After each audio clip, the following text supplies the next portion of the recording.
Hello दोस्तों, banking pro channel में आपका स्वागत है। आज मैं एबीपीएस क्लर्क का इंपॉर्टेंट क्वेश्चन लेके आया हूँ। ये क्या है, प्रीवियस ईयर के शिफ्ट 1 में पूछे गए इंपॉर्टेंट क्वेश्चन है। तो सबसे पहले मैं क्या करूँगा, जितने भी क्वेश्चन प्रीवियस लेवल के अरिथमेटिक का ही लेके आया हूँ। तो सबसे पहले जितने भी प्रीवियस ईयर के क्वेश्चन है, एबीपीएस के हो गए, एसबीआई के हो गया, उसका मैं क्या करूँगा, प्रीवियस ईयर के अरिथमेटिक क्वेश्चन को पहले सॉल्व कराऊंगा। ठीक है, तो ये क्या है, एबीपीएस क्लर्क का है। तो सबसे पहले क्वेश्चन नंबर 1 पे देखते हैं।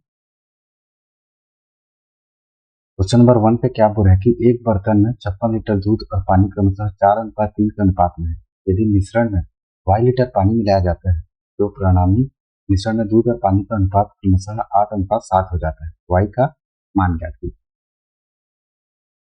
ये क्या है, मिक्सचर का क्वेश्चन है। ठीक, ये क्या इंपॉर्टेंट क्वेश्चन, ऐसा टाइप का क्वेश्चन आपको देखने को जरूर मिलेंगे। ये भी 30 सेकंड से भी कम टाइम में बन जाता है ये वाला क्वेश्चन, क्योंकि ये क्लर्क लेवल का है। ठीक है, तो इसलिए क्या है, ये क्वेश्चन थोड़े आसान होंगे, क्योंकि क्लर्क में क्या होता है, हमारे पास एक्यूरेसी मैटर करता है और क्वेश्चन क्या होता है, हमें ज्यादा अटेंड करने पड़ते हैं। यहाँ पे क्या बोल रहा है कि एक बर्तन में 56 लीटर दूध और पानी का अनुपात क्रमशः 4:3 के अनुपात में है। ठीक, टोटल कितना है, 56 लीटर है। ठीक, और किस रेशियो में है, इसमें मिल्क एंड वाटर है। ठीक, एक बर्तन है, ये भी बर्तन है, इसमें क्या मिल्क भी है, इसमें वाटर भी है। मिल्क एंड वाटर कितना रेशियो में, 4:3 में। यदि मिश्रण में y लीटर पानी मिलाया जाता है तो मैं इसको क्या करूंगा, x मान लूंगा, जो भी रेशियो में है। ठीक, कुछ भी वेरिएबल क्या होता है उससे मल्टीप्लाई होता है रेशियो से। ठीक, और रेशियो में क्या होगा, देखो अगर 4 में हम x को मल्टीप्लाई किए तो 3 में भी x का मल्टीप्लाई करेंगे। रेशियो में हमेशा याद रखें। ठीक, तो इसको ऐसा लिख लूंगा, मैं 4x लिख लूंगा, इसको 3x लिख लूंगा। ठीक, अब उसके बाद क्या करूंगा कि मिश्रण में y लीटर पानी मिलाया जाता है, मतलब y लीटर क्या मिलाया जाता है, पानी मिलाया जाता है। ठीक, तो इसका जो अनुपात है मिल्क एंड वाटर का, वो 8:7 है। ठीक, क्योंकि मिल्क के बारे में कुछ नहीं बोला गया है, इसलिए हम लोग क्या करेंगे, मिल्क को ऐसे ही रहने दिया हूँ और वाटर में क्या किया हूँ मैं, ठीक है, 1 लीटर पानी मिक्स किया हूँ। ठीक, तो यहाँ पे देखो एक चीज हमें क्या दिया गया, यहाँ पे 56 लीटर टोटल हमको दे दिया है, टोटल 56, तो 4:3 है। ठीक है, अब इसको क्या किया हूँ, मैं एक्स माना हूँ, तो टोटल कितना हो जाएगा, milk and water 4x plus 3x हो जाएगा। यहाँ पे 7x हो जाएगा। ये कितना होगा, 56 के बराबर हो जाएगा। ठीक है, टोटल मिल्क एंड वाटर ही तो है, टोटल जितना भी 56 लीटर दिया है, तो 7 8 56, तो x का वैल्यू कितना आ गया, 8 आ गया। ठीक, तो इसी x का वैल्यू को क्या करूंगा, मैं यहाँ पुट कर दूंगा। यहाँ पुट कर दूंगा x का वैल्यू, तो कितना हो जाएगा, 4 8 32 हो जाएगा। और नीचे पुट कर दूंगा तो 8 24 हो जाएगा, प्लस y हो जाएगा, इज इक्वल टू 8/7 हो जाएगा। अब क्या करूंगा, इसको सॉल्व कर लूंगा। तो सॉल्व करूंगा, 8 से काट दूंगा, ऊपर से ऊपर कर जाएगा, 8 9 32, 4 7 28, तो 24 plus y is equal to 28। तो y का वैल्यू यहाँ पे कितना हो जाएगा, 4 हो जाएगा। ठीक, हमको क्या बोला है, y का वैल्यू ही पूछा है। ठीक है, तो ऑप्शन क्या होगा, बी सही होगा। ऐसे क्या इसको सॉल्व करना है।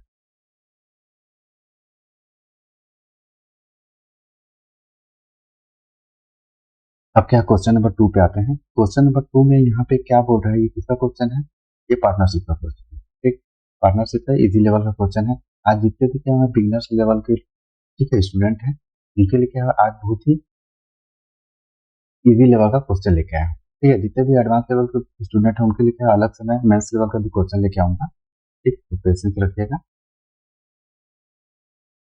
तो क्वेश्चन नंबर 2 पे आता है। क्वेश्चन नंबर 2 पे क्या बोल रहा है कि ए ने बिना 2400 रुपए का निवेश के साथ एक व्यवसाय शुरू किया और 3 महीने के बाद बी ने x रुपए के निवेश के साथ शामिल हो गए। वर्ष के अंत में ए से बी का लाभ हिस्सा क्रमशः 2:1 है, तो x होगा। ठीक है, x का हमको वैल्यू निकालना है। यहाँ पे क्या करना है, हमको x का वैल्यू को निकालना है। ठीक, मैं खुद को स्किप कर लेता हूँ।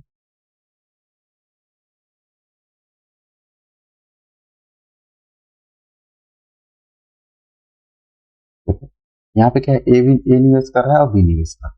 ठीक, ए कितना निवेश कर रहा है, 2400 रुपये निवेश कर रहा है, और ठीक है निवेश शुरू किया, 3 महीने के बाद क्या है, बी x रुपये निवेश कर रहा है। और वर्ष के अंत बोले हैं, मतलब एक वर्ष में 1 ईयर में कितने मंथ होते हैं, 12 मंथ होते हैं। तो 3 मंथ बाद क्या किया है, भी निवेश कर रहे हैं, 3 महीने के बाद 3 महीने बाद निवेश करेगा, मतलब 9 बचा, 12 महीने में क्या 3 महीने छोड़ देंगे तो हमारा 9 महीने बचेगा, 9 महीने के लिए निवेश करेगा। ये क्या है, पूरा का पूरा 12 महीने के लिए निवेश करेगा। और इसी का जो प्रॉफिट का ratio, invest into time is equal to profit होता है। ठीक, तो यहाँ पे जो प्रॉफिट का रेशियो कितना, 2:1 दिया हुआ है हमको, यहाँ पे दिया हुआ है प्रॉफिट का रेशियो। अब इसमें जो जो कटेगा काट लेंगे, 3 से कटेगा 3 क्या 9, 3 चौ 12, फिर 3 से कटेगा 3 कम 3, 3 8 24। तो यहाँ पे मैं क्या लिख सकता हूँ, यहाँ 800, यहाँ पे क्या हो जाएगा 800 हो जाएगा। ठीक है, 8 चौ 32, यहाँ पे 3200 हो जाएगा। ठीक, और नीचे में कितना हो जाएगा, यहाँ पे x हो जाएगा। ठीक, कट गया तो यहाँ पे 2:1, 2 से काट देंगे, 2 कम 2, 2 छक्का 12। तो यहाँ पे जो x का वैल्यू है कितना आ गया, यहाँ पे 1600 आएगा। ठीक, तो यहाँ पे क्या आ जाएगा, ऑप्शन बी, और ऑप्शन ए सही होगा। ऐसे ही क्या इसको सॉल्व करना है। ये बहुत इजी लेवल के क्वेश्चन है, मैं क्या मिक्सअप क्वेश्चन लेके आया हूँ।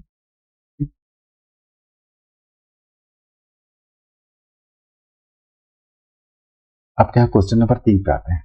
क्वेश्चन नंबर 3 पे ये क्या है, देखो ये रेशियो का क्वेश्चन है। मैं क्या किया हूँ, देखो इजी लेवल का भी क्वेश्चन लेके आया हूँ और हाई लेवल का भी क्वेश्चन लेके आया हूँ। हाई लेवल ही थोड़ा सा मॉडरेट लेवल का भी क्वेश्चन लेके आया हूँ। एक एक करके हम लोग देखेंगे। यहाँ पे क्वेश्चन नंबर 3 पे क्या बोल रहा है कि दो धनात्मक पूर्णांक ए और बी है। ए से बी का अनुपात क्रमशः 3:2 है। यदि ए को ए में क्या किया है, 16 घटाया जाता है। ठीक है, अब बी में क्या है 16, उतना ही वैल्यू 16 जोड़ा जाता है, तो ए और बी का अंतिम अनुपात कितना हो जाएगा, 19:26 हो जाएगा। तो ए का प्रारंभिक मान ज्ञात कीजिए।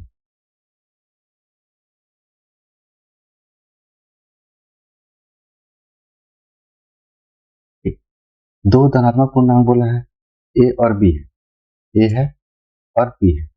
ठीक, इसका रेशियो कितना है, 3:2 है। मैं इसको क्या कर लूंगा, एक्स मान लूंगा, वेरिएबल एक्स मान लूंगा। एक्स मानने के बाद मैं क्या करूंगा, यदि ए से 16 घटाया जाता है और बी में जोड़ा जाता है, ए में क्या हो जाता है 16 घटाया जाता है और बी में क्या होता है 16 जोड़ा जाता है, तो बी का वैल्यू यहाँ पे कितना है 2x है, इसमें 16 जोड़ा जाता है, तो इसका रेशियो कितना हो जाता है 19:26। अब इसको क्या है सॉल्व करना है, 3 से इसका मल्टीप्लाई कर देंगे, 6×3 = 18, 1×3 = 6, 7 78x हो गया यहाँ पे, 16×6 = 96, 6 9 16×2 = 32, 32 40 40 हो जाएगा, 416 हो जाएगा यहाँ। ठीक, इसके बाद इक्वल कर लेंगे, 19 से करेंगे 19×2 = 38 हो जाएगा, यहाँ पे 38x हो जाएगा, और 19×6 = 114 का 4, 11 बचा, 19 से कम 19, 20 यहाँ पे 30 आ जाएगा, तो 304 आ जाएगा यहाँ। ठीक, कैलकुलेशन जितना फास्ट करोगे उतना आपका जल्दी क्वेश्चन बनेगा। इधर ले आएंगे तो यहाँ पे कितना हो जाएगा 40x हो जाएगा, इसको प्लस कर देंगे तो 720 हो जाएगा। ठीक, 0 से 0 कट जाएगा, 4 से क्या कर देंगे, इसको डिवाइड कर देंगे, 4×5 = 4 8 32, 18×72 होता है। ठीक, एक्स का वैल्यू कितना आ गया 18 आ गया यहाँ। ठीक, लेकिन हमको क्या बोला है, ए का प्रारंभिक मान बोला, ए का प्रारंभिक मान कितना माने 3x माने थे, तो इंटू क्या करेंगे एक्स का वैल्यू पुट कर देंगे, यहाँ पे 18 हो जाएगा, 18 या 54 हो जाएगा, तो 54 क्या होगा इसका आंसर होगा, तो ऑप्शन ही सही होगा।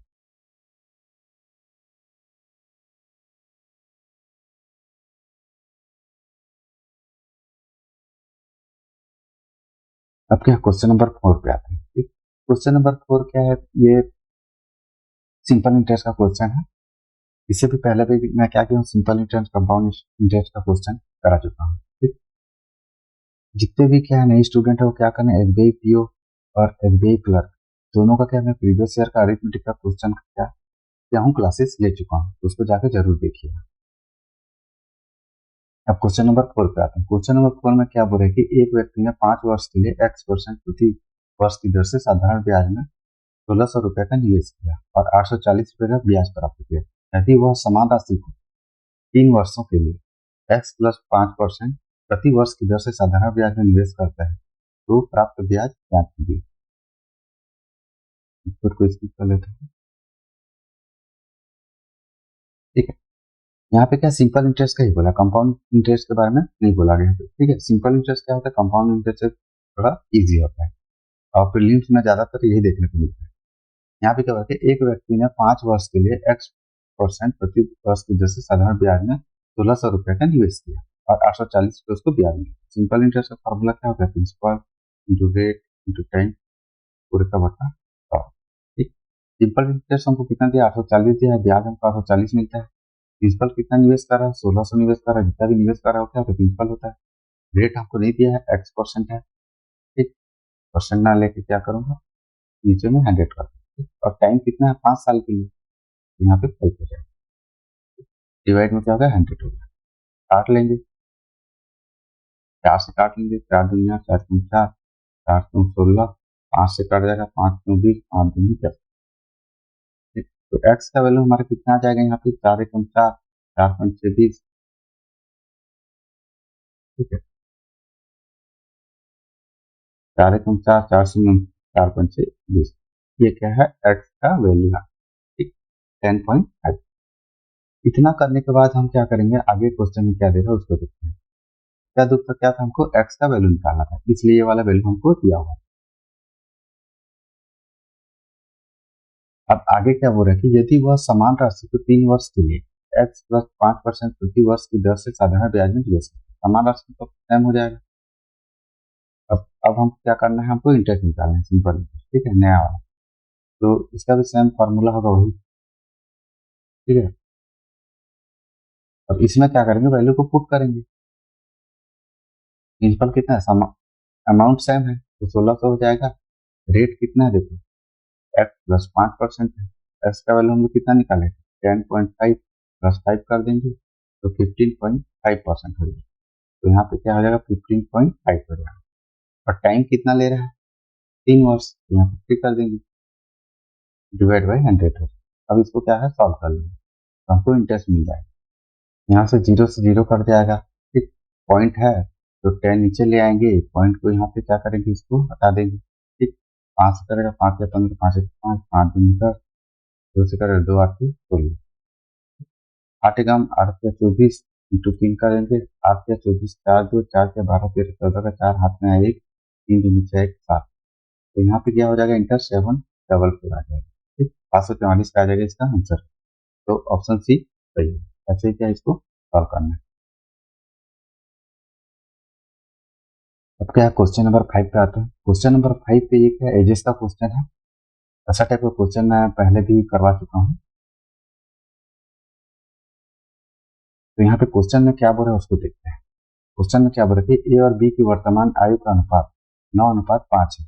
यदि 5 वर्ष बाद ए और 5 वर्ष पहले बी का अनुपात 16:5 है तो 10 वर्ष बाद ए और बी के आयु का योग ज्ञात कीजिए।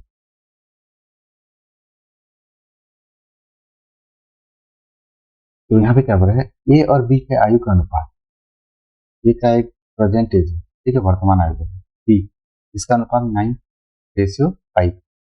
ठीक, इसको क्या करूंगा, मैं एक वेरिएबल एक्स मान लूंगा। जो भी रेशियो में रहता है क्या, इधर ए में अगर एक्स का मल्टीप्लाई करूंगा तो बी में करूंगा। ठीक, दोनों में करते हैं। उसके बाद जैसा क्वेश्चन में दिया वैसा कर लेते हैं। 9x है। ठीक, और उसके बाद क्या बोल रहा है कि 5 वर्ष बाद तो +5 कर देंगे, ए की एज बोला है। उसके बाद बी को क्या है, 5 वर्ष पहले बोला है तो 5 का -5 कर देंगे। और इसका रेशियो कितना है, 16 डिवाइड बाई 5 हो जाएगा। ठीक, तो यहाँ पे मैं एक चीज करूंगा, 5 को यहाँ पे कॉमन ले लूंगा। यहाँ पे 5 को कॉमन ले लूंगा तो यहाँ पे x-1 होगा, यहाँ पे कितना होगा, 1 होगा। ठीक,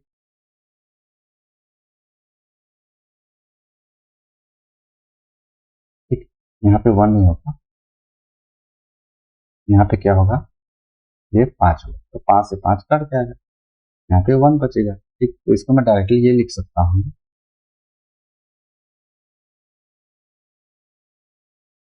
x-1 और 1। अब इसको क्या सॉल्व करेंगे तो हमको इजी पड़ेगा, इसलिए मैं वैसा किया हूँ।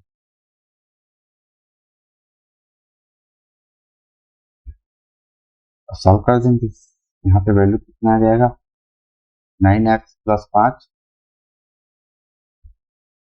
Equal to 16x minus 16। ठीक है, 9 इधर चला जाएगा तो कितना वैल्यू होगा, यहाँ पे 7x हो जाएगा, 16 इधर आ जाएगा तो कितना होगा, 21 हो जाएगा। 7 की 21 तो x का वैल्यू 3 आ गया। और हमको क्या पूछा है, वैल्यू कि ए और बी की आयु का योग ज्ञात कीजिए। ए का आयु कितना हो जाएगा, इसको प्लस कर देंगे, 9x प्लस 5x इक्वल कितना होगा, 14x हो जाएगा। x का वैल्यू पुट कर देंगे, 14 इंटू 3, 14 या 42। तो क्या होगा, ऑप्शन ए सही है। ठीक है, इंग्लिश वाले क्या करना, देखो 10 ईयर्स प्लस किया है, ठीक, तो इसमें क्या करूंगा, प्लस 10 ईयर्स प्लस कर दूंगा, क्योंकि दोनों का हुआ, ए का भी 10 होगा और बी का भी 10 होगा, दोनों को प्लस करेंगे तो 10 ज्यादा बोल रहा है, तो यहाँ पे सीधा क्या करूंगा, प्लस 20 कर दूंगा, तो इसका वैल्यू 62 आ जाएगा। ठीक, दोनों का है, क्वेश्चन में थोड़ा सा यहाँ पे 10 ईयर नहीं दिया है, तो इसको क्या है, आप दोनों तरीके से जैसा टाइप का क्वेश्चन आपका आएगा उसे बना लेंगे। ठीक, इसलिए मैं इसको देख रहा था, मिस्टेक था लेकिन हटाया नहीं, दोनों टाइप से आप बना सकते हैं।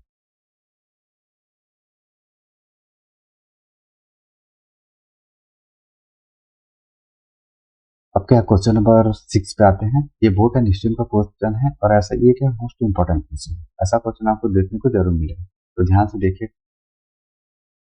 यहाँ पे क्वेश्चन में क्या बोल रहा है कि एक नाव धारा के अनुकूल 192 किलोमीटर की दूरी 4 घंटे में और धारा के प्रतिकूल 210 किलोमीटर की दूरी 5 घंटे में तय करती है। यदि स्थिर पानी में नाव की गति 20% कम हो जाती है तो नाव द्वारा स्थिर पानी में 3 घंटे में तय की गई कुल दूरियां। ठीक,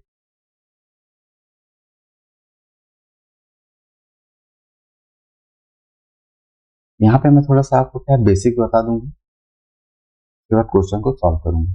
यहाँ पे बेसिक क्या होता है, जब भी क्या होता है, देखो ये धारा है, ठीक है, ये बोट है, धारा इधर बह रही है, बोट भी इधर बह रही है। ठीक, जब क्या होता है, बोट भी सेम डायरेक्शन में और धारा भी सेम डायरेक्शन में बहती है। ठीक, कोई नदी है तो बहेगी, तो उस धारा में क्या बोट भी बह रही है, तो इसको डाउनस्ट्रीम स्पीड को, ठीक, जब क्या है तो और बोट इसको बी मानेंगे और करंट का सी मानेंगे, इसका स्पीड। ठीक है, बोट का स्पीड को बी मान लेता हूँ और करंट का स्पीड को क्या मानता हूँ, सी मान लेता हूँ। तो यहाँ पे बी प्लस सी हो जाएगा, डाउनस्ट्रीम स्पीड क्यों होगा, क्योंकि दोनों प्लस हो जाएंगे, दोनों का स्पीड क्या हो जाएगा, प्लस हो जाएगा। ठीक, अब वैसे ही क्या होगा, यहाँ एक धारा है, ये अपोजिट डायरेक्शन में बह रही है, ये नाव है, ये इस डायरेक्शन में बह रही है।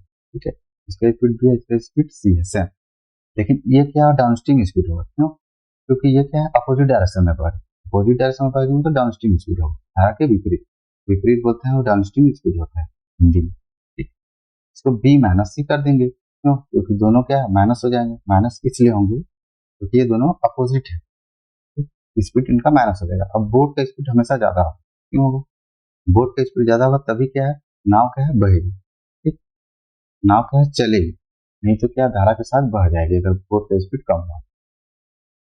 ये क्या है, फॉर्मूला, ये फॉर्मूला आपको याद होना चाहिए।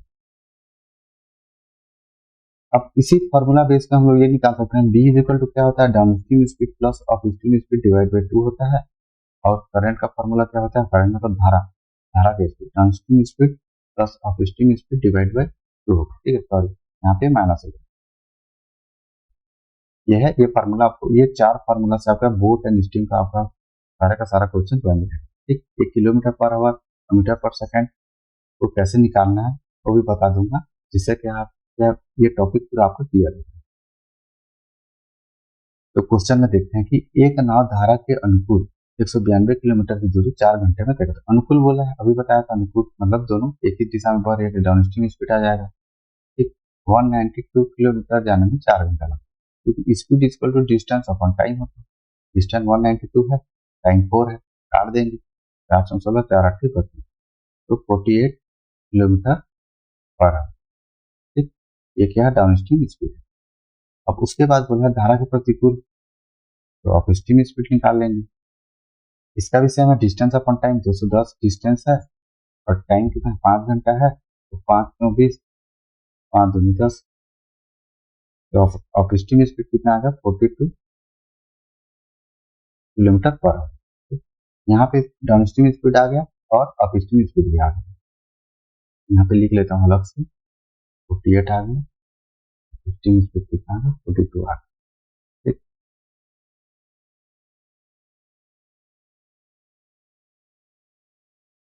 इतना होने के बाद अब क्या बोल रहे हैं कि स्थिर पानी में नाव की गति 20% कम हो जाती है, अब बोर्ड का निकालें, अभी फॉर्मूला बताया था, downstream speed plus upstream speed divide by स्थिर पानी में बोला है, इसलिए हम बोर्ड का स्पीड लेंगे। इस चीज को ध्यान रखना क्योंकि पानी स्टेबल है, बोट ही क्या है चलेगा। तो 20% कम है, तो डाउनस्ट्रीम स्पीड कितना है 48 है, 42 है, डिवाइड बाई 2। ठीक, तो ये 90 डिवाइड बाई 2 होगा इक्वल टू 45। तो बोट का जो स्पीड है वो कितना होगा 42 किलोमीटर पर आवर। अब इसमें क्या है 20% कम कर रहे हैं, ठीक, तो 42 है, इसको 20% कम करेंगे तो 20% का जो फ्रैक्शन वैल्यू क्या होता है 1 डिवाइड बाई 5 होता है। ठीक, 20/100 1 डिवाइड बाई 5, इसमें क्या करेंगे माइनस करेंगे क्योंकि यहाँ पे कमी बोल दी गई है, तो यहाँ पे कमी बोली गई है इसलिए माइनस करेंगे तो 4/5 हो जाएगा, इसको डायरेक्ट इससे मल्टीप्लाई कर दें। ठीक, जो फ्रैक्शन वैल्यू जिसको समझ में नहीं आ रहा हो क्या करें, मेरा प्रीवियस ईयर का वीडियो देख लेना। ठीक, तो इतना होगा, ठीक है, सॉरी यहाँ पे 45, अभी निकाले ना पोर्ट का, तो यहाँ पे 45 आया था, 42 नहीं है। ठीक, तो 5×9 = 45, 936, तो बोट का स्पीड कितना आ गया 36 किलोमीटर पर आवर। ठीक, लेकिन हमको क्वेश्चन में क्या बोले हैं कि नाव द्वारा स्थिर पानी में 3 घंटे में तय की गई दूरी यहाँ की,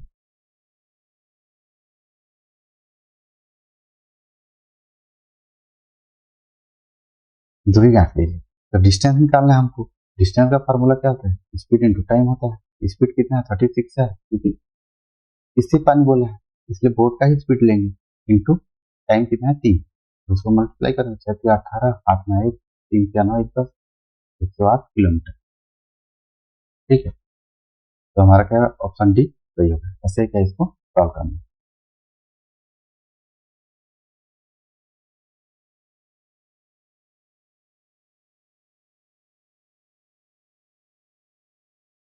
अब क्या क्वेश्चन नंबर 7 पे आते हैं। आप थोड़ा सा क्या क्वेश्चन को क्या टाइम हो गया तो क्वेश्चन को क्या मैं थोड़ा सा फास्ट कराऊंगा। ठीक, अब क्या क्वेश्चन नंबर 7 पे क्या हो रहा है कि ए बी सी एक कार्य को 10 दिन में पूरा कर सकते हैं और बी और सी एक साथ उसी कार्य को 25 दिन में पूरा कर सकते हैं। कार्य को पूरा करने के लिए अकेले ए द्वारा लिया गया समय ज्ञात कीजिए।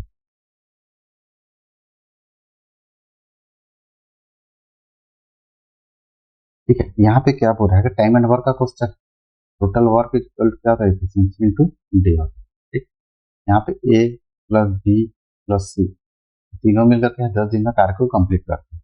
उसी कार्य को क्या करता है बी और सी 25 दिन में करता है सेम कार्य। ठीक, इसका एलसीएम ले लेंगे, एलसीएम ले लेंगे तो यहाँ पे कितना 50 ले लेता हूँ, 10×5 = 50, तो इसको डिवाइड कर देंगे तो यहाँ 5 यूनिट आ जाएगा, तो टोटल यूनिट ले लेते हैं। ठीक, तो समझाऊंगा अभी 25 दिन के साथ 2 यूनिट हो जाएगा। ये जो रहता है ये वाला वैल्यू ये हमेशा टोटल वर्क होता है, ये हमेशा डे या टाइम होता है और ये हमेशा इफिशियंसी होता है। इसलिए efficiency into day is equal to total work होता है। करके देखिए 10×5 = 50 यूनिट आ गए। ठीक है, इफिशियंसी 5 है और डे कितना है टाइम, डे या टाइम कितना है 10 है, इसको मल्टीप्लाई करेंगे तो 50 आ गया टोटल वर्क। टाइम नीचे भी करके देख लो, 2 से क्या 25 को मल्टीप्लाई करेंगे तो कितना आएगा 50 आएगा। ठीक, अब इसके बाद क्या करेंगे क्वेश्चन क्या बोला है कि कार्य को पूरा करने के लिए अकेले ए द्वारा लिया गया समय ज्ञात। ए प्लस बी प्लस सी का इफिशियंसी 5 यूनिट है और बी प्लस सी का इफिशियंसी 2 यूनिट है। ठीक, तो बी प्लस सी का वैल्यू यहाँ रख देंगे, यहाँ रखेंगे तो यहाँ पे वैल्यू कितना आएगा 2 यूनिट, तो ए का वैल्यू कितना हो जाएगा 3 यूनिट हो जाएगा। ठीक, तो हमको क्वेश्चन में क्या बोला है कि अकेले ए द्वारा लिया गया समय ज्ञात कीजिए। तो टाइम का फॉर्मूला क्या होता है डे या टाइम सेम है, डे या टाइम सेम होता है, तो हमको समय पूछा है डे इज इक्वल टू कितना है टोटल वर्क अपॉन इफिशियंसी होता है। ठीक, डे निकालना है, टोटल वर्क कितना है 50 यूनिट है, इफिशियंसी कितना है अभी ए का निकाले थे 3 यूनिट, यूनिट से यूनिट कर जाएगा, 3 से इसको क्या कर देंगे डिवाइड कर देंगे, 3 × 3 = 3, 3×6 = 18, 3×6 यहाँ पे 7, तो 16.67 आ जाएगा। ये क्या है आंसर होगा, तो ऑप्शन ही सही होगा। इतने दिन में क्या है एक काम को कंप्लीट करेगा।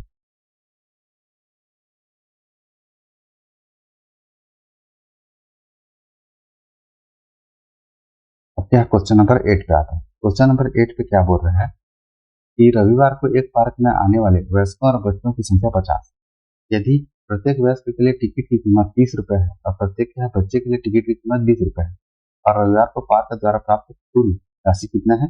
1350 रुपए। तो वयस्क की संख्या क्या है? वयस्क को भी मान लेता हूँ और बच्चों को क्या बी मान लेता हूँ। ठीक है, टोटल नंबर ऑफ कितने हैं? 50 है। ठीक, अब क्या बोला है कि वयस्क प्रत्येक वयस्क के लिए टिकट की कीमत 30 रुपए है। तो वयस्क को क्या मानता हूँ? एक्स मान लेता हूँ। ठीक, जब भी वयस्क को मैं एक्स मान लूंगा, जितने भी बच्चे हैं उसका वैल्यू कितना है? 50 माइनस एक्स हो जाएंगे। मतलब नंबर ऑफ वयस्क एक्स, तो नंबर ऑफ बच्चे कितना हो जाएंगे? 50 माइनस एक्स हो जाएंगे। टोटल में से एक्स को माइनस कर देंगे। ठीक, अब इसको क्या बोला? प्रत्येक टिकट की कीमत 30 रुपए। किसका? वयस्क का। तो 30 एक्स हो जाएगा, यहाँ पे प्लस कर देंगे। इसके बाद बच्चे की कीमत 20 रुपए है। ठीक, बच्चे की कीमत क्या है? 20 रुपए है। थोड़ा खुद को स्किप कर लेता हूँ। बच्चे की कीमत 20 रुपए है, तो यहाँ पे कितना हो जाएगा? 50 माइनस एक्स, ठीक है, इंटू कितना हो जाएगा? 20 हो जाएगा। ठीक, और टोटल सम, टोटल कुल राशि कितना है? 1350। ठीक है, इसको प्लस करेंगे तो इतना ही इक्वल, इस 1350 के इक्वल के बराबर है। ठीक, अब यहाँ से x को निकाल लेंगे। यहाँ पे 30x हो गया, यहाँ पे कितना हो गया? 1000 हो गया, यहाँ पे 20x हो गया, यहाँ पे 1350 हो गया। तो इसको माइनस करेंगे तो यहाँ पे 10x आ जाएगा, 1000 इधर चले जाएगा तो यहाँ पे 350 आ जाएगा। 0 से 0 काट देंगे, x का वैल्यू कितना आ गया? 5 आ गया।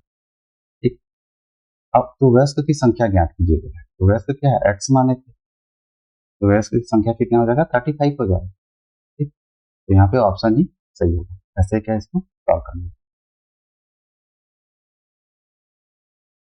अब क्या क्वेश्चन नंबर 9 पे आते हैं। प्रॉफिट एंड लॉस का क्वेश्चन है, इंपॉर्टेंट क्वेश्चन है। तो देखते हैं इसमें क्वेश्चन में क्या बोले हैं कि एक दुकानदार द्वारा चिन्हित वस्तु ए के क्रय मूल्य में 25% अधिक है।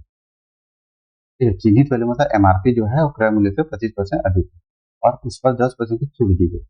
दुकानदार को 75 रुपए की वस्तु ए पर लाभ अर्जित किया, मतलब 75 रुपए का क्या उसको प्रॉफिट मिला ए को। ठीक, और वस्तु बी का क्रय मूल्य वस्तु ए की तुलना में 40% अधिक है। यदि उसे वस्तु बी पर 20% की हानि होती है तो वस्तु बी का विक्रय मूल्य ज्ञात कीजिए, मतलब सेलिंग प्राइस हमको निकालना है।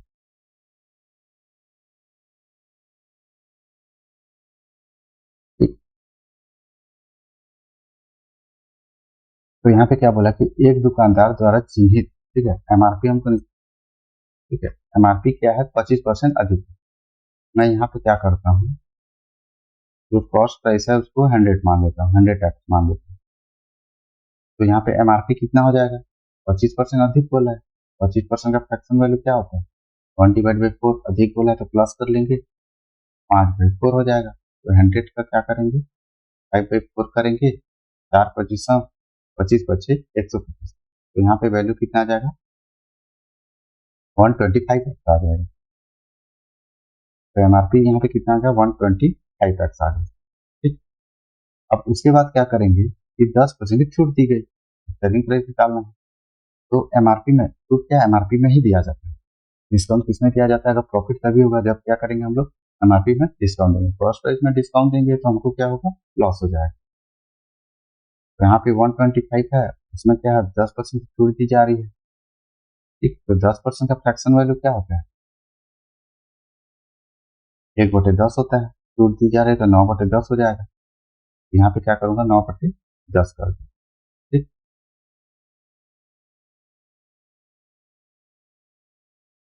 क्योंकि 10% की छूट दे रहे हैं तो बचा वाला वैल्यू ही क्या होगा? सेलिंग प्राइस होगा। जब छूट देंगे उसका बचा हुआ वैल्यू ही क्या होगा? हमारा सेलिंग प्राइस होगा। 5 से काट देंगे, 5 से ना काट के क्या करेंगे? 9 से मल्टीप्लाई कर देंगे। ठीक है, 25 9 कितना होता है? 225 का 25 2 9 9 10 11। ठीक है, 10 होगा तो पॉइंट हो जाएगा यहाँ पे 112.5। तो यहाँ पे हमारा सेलिंग प्राइस कितना आ गया? 112.5 आ गया। ठीक, ये हम इतना निकाल दिए। मैं समझा रहा हूँ इसलिए टाइम लग रहा है, एग्जाम में इजी लेवल में इजी से बनेगा। फिर 10 सेकंड में क्या आप इतने को सॉल्व कर लोगे जितना मैं किया। दुकान में 75 रुपए वस्तु ए पर, ठीक है, अब प्रॉफिट कितना है? 75 रुपए का प्रॉफिट हो रहा है। ठीक, लेकिन रियल में यहाँ क्या है? देखो, यहाँ एक्स माने थे तो एक्स। इसका डिफरेंस क्या होगा? प्रॉफिट का फॉर्मूला क्या होगा? Selling price minus cost price होता है। सेलिंग प्राइस हमेशा ज्यादा होता है प्रॉफिट में, 112.5x है माइनस 100x है, तो इसका वैल्यू कितना होगा? 12.5x होगा, और इसी का इक्वल क्या होगा? 75 होगा। ठीक, तो x का वैल्यू कितना होगा? 75 डिवाइड बाई 125, 10 को ऊपर ले जाएंगे, 25 से काट देंगे, 25 या 75, 25 400 और 25 पचे 125, 5 कितना? 5 दूनी 10, तो x का वैल्यू कितना आ जाए? 3 दूनी 6 आ जाए। x का वैल्यू निकाल लेंगे यहाँ पे। डायरेक्ट क्या है, आप एग्जाम में x मत मानना, मैं आपको समझाने के लिए यहाँ पे x मान के, ठीक है, क्वेश्चन को सॉल्व कर रहे हैं। यहाँ पे कितना था? 112.5। अब x का वैल्यू पुट कर देंगे कॉस्ट प्राइस में, तो कॉस्ट प्राइस कितना आ जाएगा? 600 आ जाएगा। अब क्या बोला है कि वस्तु B का क्रय मूल्य A की तुलना में 40% अधिक है, तो 600 है, 40% अधिक मतलब 100 प्लस 40 करेंगे,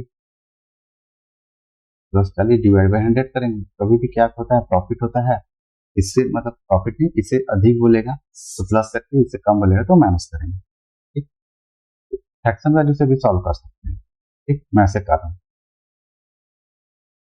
तो इसको सॉल्व कर देंगे, 600 हो जाएगा, 140 हो जाएगा, डिवाइड बाई 100 होगा, 0 से 0 कर देगा, 14×6 = 84, 840 हो जाएगा। ठीक, तो बी का जो कॉस्ट प्राइस है वो कितना हो जाएगा? 840 हो जाएगा। यहाँ बी का जो कॉस्ट प्राइस है कितना हो जाएगा? 840 हो जाएगा। अब आगे क्वेश्चन में क्या बोला है कि यदि उसे वस्तु बी पर 20% की हानि होती है तो बी का सेलिंग प्राइस निकालें। 840 है, 20% की हानि होती है, तो 20% का जो फ्रैक्शन वैल्यू है कितना है? 1/5 होता है। इससे क्या करेंगे? माइनस करेंगे। क्यों? क्योंकि यहाँ पे हानि हो रही है, इसलिए हम लोग यहाँ क्या करेंगे? माइनस करेंगे। यहाँ पे माइनस करेंगे तो इसका वैल्यू कितना आएगा? यहाँ पे 4/5 आएगा। इसको डायरेक्ट इससे मल्टीप्लाई कर देंगे 4/5 से। ठीक है, डायरेक्ट ऐसे करते जाना जैसे बोल रहा हूँ। यही क्या होगा? बी का सेलिंग प्राइस है। ठीक, 5 से इसको काट देंगे, 5 एकम 5,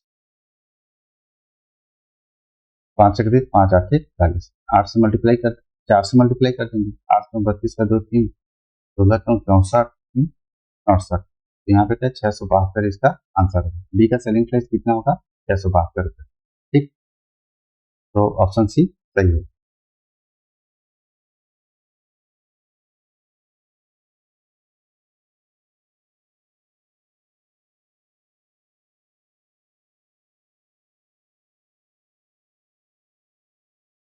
अब क्या है? क्वेश्चन नंबर 10 पे आते हैं।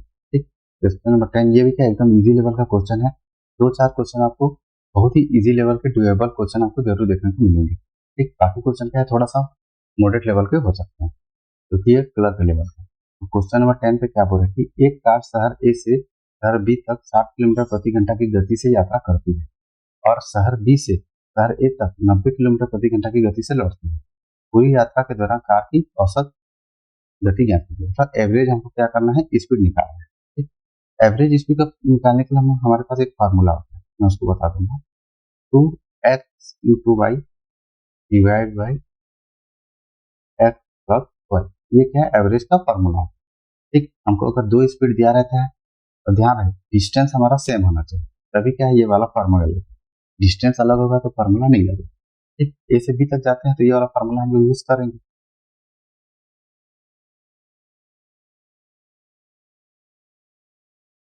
ठीक, तो यहाँ पे क्या बोल रहे हैं? ए है और बी है, शहर ए है, शहर बी है। ठीक है, जाते टाइम क्या आ रहा है? 60 किलोमीटर पर आवर से जाता है। ठीक है, स्पीड है, जाते टाइम का स्पीड है।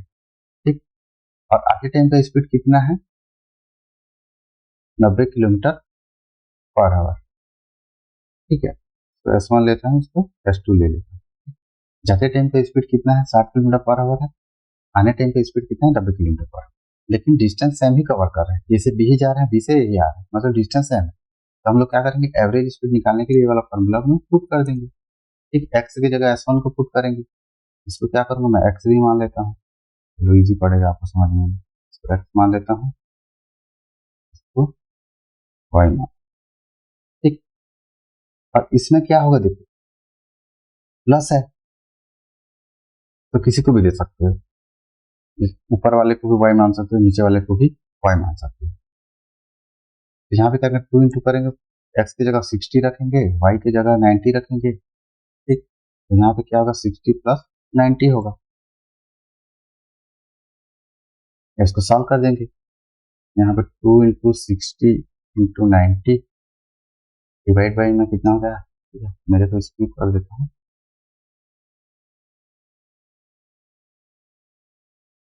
डिवाइड बाई में कितना होगा 150 हो जाएगा, ठीक। जीरो से जीरो काट देंगे, 15 चौक 60 होता है, 9 चौक 36 दूनी 72, तो एवरेज जो स्पीड है कितना आएगा 72 किलोमीटर पर आवर, ठीक। तो यहाँ पे क्या होगा, ऑप्शन सी सही होगा। ऐसे ही क्या इसको सॉल्व करना, ठीक।